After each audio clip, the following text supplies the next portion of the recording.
Senator Marcoleta. Salamat po, Mr. Chair. Mr. Chair, siguro po dapat nating pasalamatan lahat ang mga department secretaries natin na nandito ngayon. At alam ko po na inihanda po nila yung mga contingency plans na talaga namang gagamitin talaga kung talagang magpipersist po ang sitwasyon na ating kinakaharap. Ngunit payagan po ninyo ako na ulitin yung pagdududa ko kung talagang ganito na po ba kalala ang problema natin. Kaya ko po naitatanong yun, Mr. Chair. Marami po akong datos na kinuha. Halimbawa po, yung ating pong fuel import, magmula po noong January 1 hanggang April 10. Ito po ay sari-sari na pong oil products. Kinuha po natin sa mga 10 bansa. Katulad po ng Korea, Saudi Arabia, UAE, China, Singapore, Japan, Malaysia, Russia, Iraq at United States. Ang total po as of April 10, Mr. Chair, January 1 to April 10, 6,844,621 barrels. Katumbas po yun, Mr. Chair, ng halos 8,653,381 liters.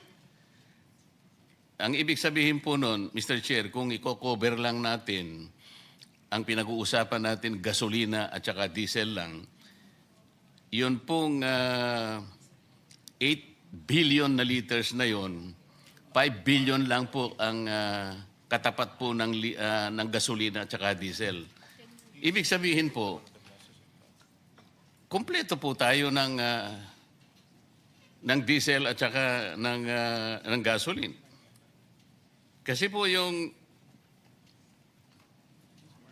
napakalaki po ng ating in-import. 8 billion, so ang consumption lamang po natin ng gasoline sa 3 months, halimbawa, ay 2,142 million liters. Sa diesel po, 2.9 billion na liters. So makikita po ninyo, dito po sa in-import natin sa halos 3 buwan, January 1 to April 10, 5.1 billion liters lamang po yan eh. Kaya ang tinatanong ko po, Mr. Chair, paano sumipa po yung presyo ng gasolina?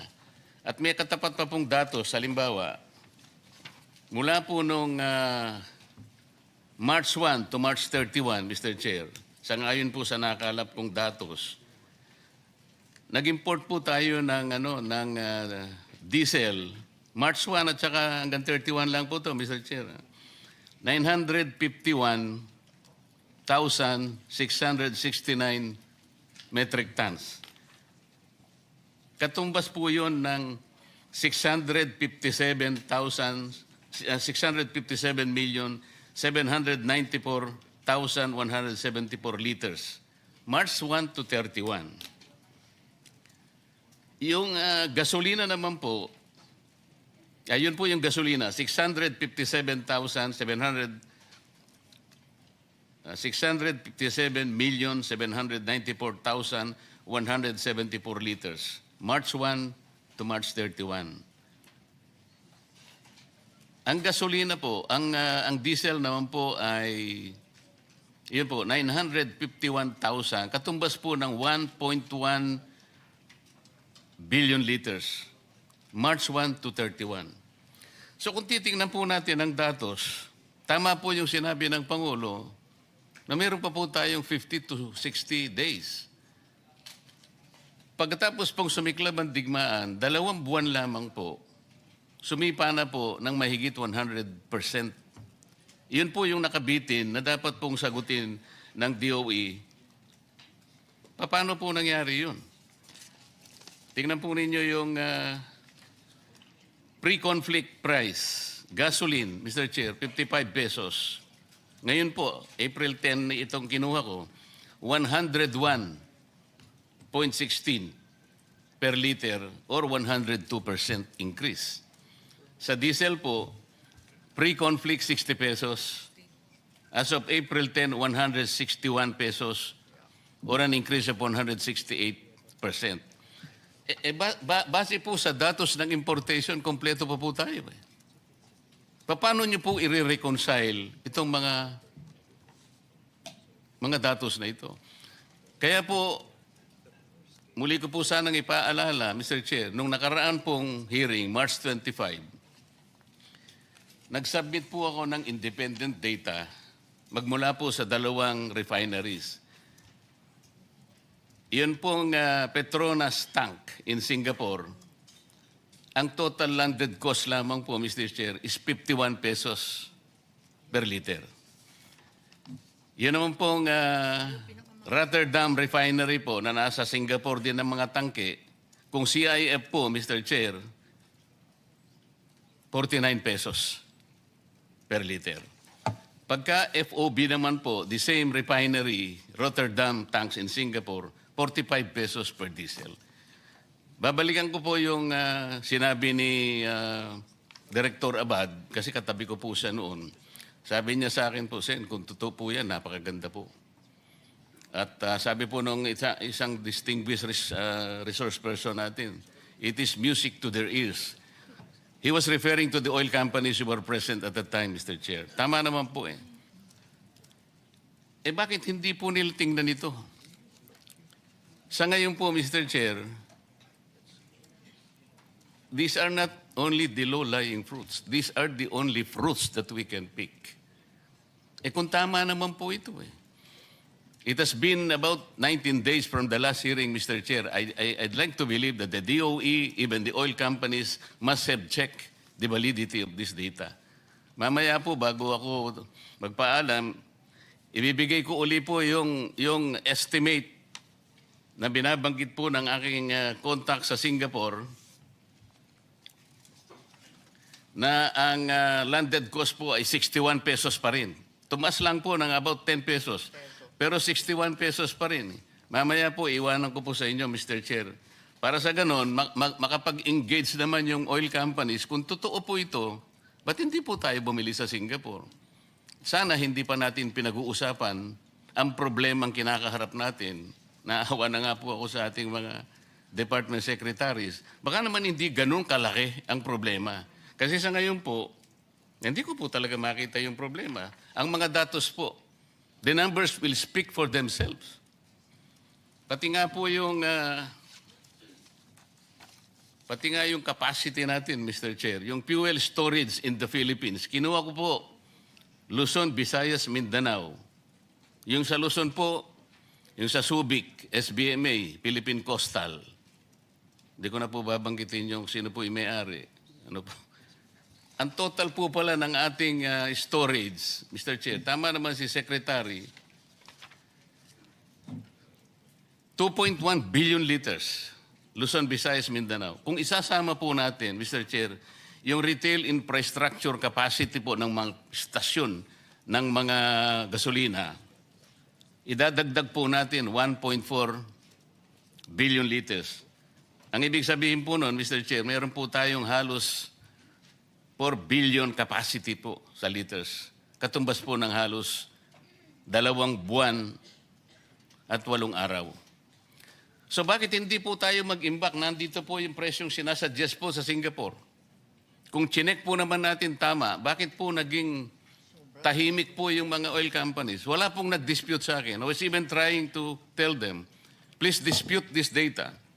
You want me to check this? I have checked this. Kayo po, you have to prove me wrong. Kung tama po ito, eh bumili po kayo. Bakit hindi po sila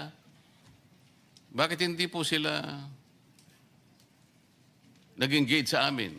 At ibinigay ko po sa chairman yung mga datos. Inaakala ko po, sabi nga po nila, it was music to their ears. Bakit naman po, Mr. Chair, parang ako it is as if I am the lone voice in the wilderness. Totoo po ito mga data eh. Secretary Abad, na-check nyo ba after 19 days kung totoo po yung mga data na present nung nakaraang pagdinig? Yes, yes, Mr. Chair. Actually, if we talk about Rotterdam, that's still Brent, no? And prices, ang European kasi nakapeg sa Brent prices.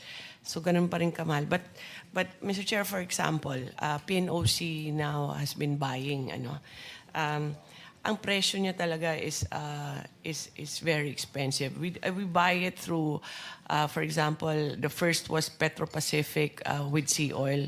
The next one was the trader Vitol. This is an international trader. Second is Vitol, and then Trafigura we used also.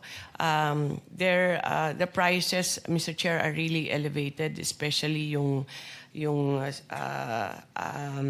premium transport and insurance. Pero yung product, it's ranging from $230 to $260 per barrel, Mr. Chair. Yun I'm po yung sorry, Madam pinambili. Chair. Ang sinasabi ko po, yung Rotterdam tanks in Singapore at saka yung Petronas, ito po yung pinakahuling binigay ng coordinator sa Singapore, April 10, 2026. So, April 10 siguro, Sabado lang po yata yun. Ang landed cost po ay 61 pesos. Bakit hindi po i-consider ng oil companies na doon na lang sila bumili? 61 pesos per liter. Yes, Ngayon po kasi ang presyo na ninyo ay 111 per liter. Paano po natin i-justify yun? Kung totoo po ito na na-check ninyo, bakit hindi po natin i-encourage ang oil companies na bilhin po ito? Sir, we have checked also through PNOC and Bakit po walang- sa PNOC kayo nag-check? Ang sinasabi ko po, these are independent data. Ibibigay ko uli po yung sulat po ng coordinator sa Singapore sa ating chairman at itinuturo pa nga niya rito kung paano po yung gagawin. Ito po yung kanyang sulat eh.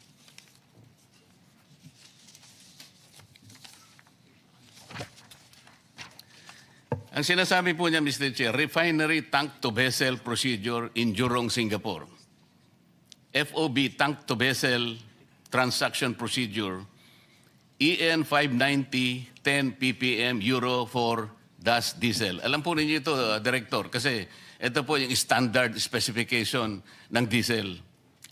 Nakabisa ko na po dahil sa tagal ko na pong nire-review ito eh. Ito po yung sabi niya, alam po niyo yung step 1, meron pong step 2 rito, meron yung step 3. Iwanan ko po para hindi na po ako magtagal. Ang sabi po niya, April 10, 2025, FOB, $800 per metric ton.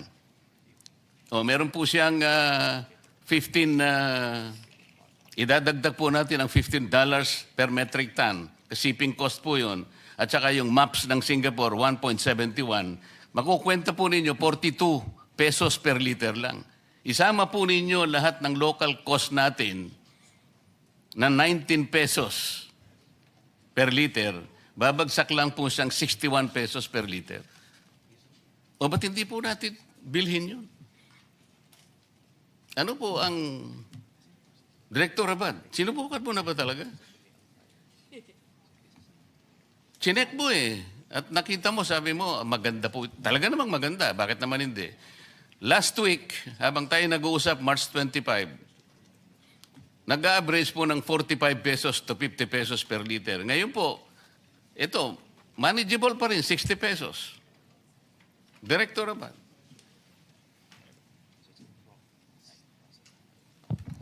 Mr. Chair, we need to get the whole information because if we look at the maps for last week, the FOB, as you mentioned, is for diesel is around 228, almost $229 per barrel.